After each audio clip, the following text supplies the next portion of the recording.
I came across this headline recently and it got me wondering, how are people describing this year? The Oxford English Dictionary describes 2020 as a year which cannot be neatly accommodated in one single word. I've seen people choose unprecedented. Some have said hellacious, which I learned was actually a word. Then of course there are the expected ones that define 2020. COVID-19, quarantines, election, Zoom, and so on. I thought about how I would describe the year. I also found it hard to choose a single word given all that has transpired.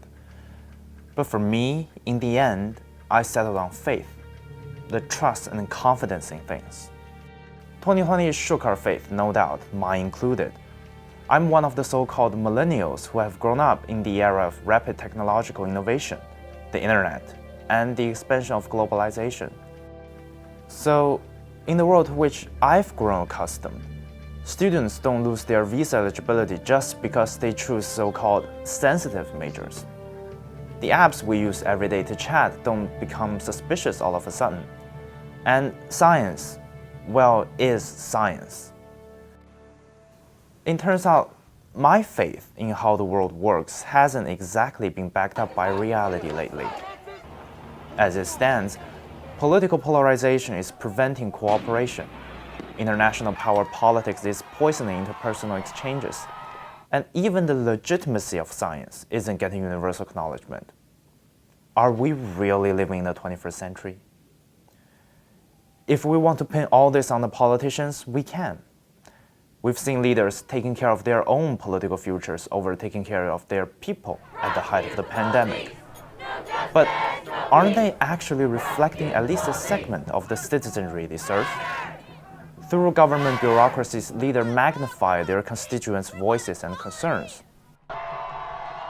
And what those voices are saying is that they've lost faith in each other, in their fellow citizens, and in foreigners. But there's nothing new about this. Many studies have talked about how social media are creating information bubbles and how mainstream media are catering only to their viewers' preferences. 2020 has brought a new dimension to this. For many, COVID-19 has meant even greater isolation, physically and digitally. With the election, the geopolitical conflicts, the constant updates about the pandemic, the intensity of the information thrown at the audience has been overwhelming. Even for someone like me in the news industry, it has at times felt too much. And many only have time to process bits of information. So what 2020 has really done is to pull the veil on problems that were already there. The distrust, which was already rising, got a turbo boost. Are we doomed? No. Paradoxically, this year also strengthened the faith of many as well.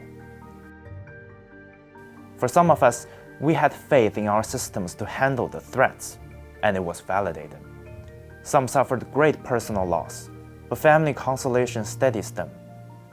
And each one of us, with the world rolling from one upheaval to another, and uncertainty ahead, we have trudged through the year. 2021 isn't going to be a cakewalk. Even with COVID-19 vaccines, we still have to face the fact that not enough can be produced, delivered, and administered to stop the virus overnight. Many will still struggle with their employment prospects because economic recovery takes time. The polarization in domestic and international politics is even much harder to bridge. The erosion of tolerance, empathy, and understanding is easy. Rebuilding them won't be. But whatever lies ahead, 2020 has tested us and taught us a lot. We are scarred, but we survived. We've accomplished more than enough to believe that we will face down the coming challenges.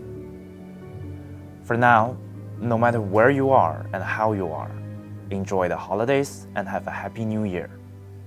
As Oscar Wilde once said, we're all in the gutter, but some of us are looking at the stars.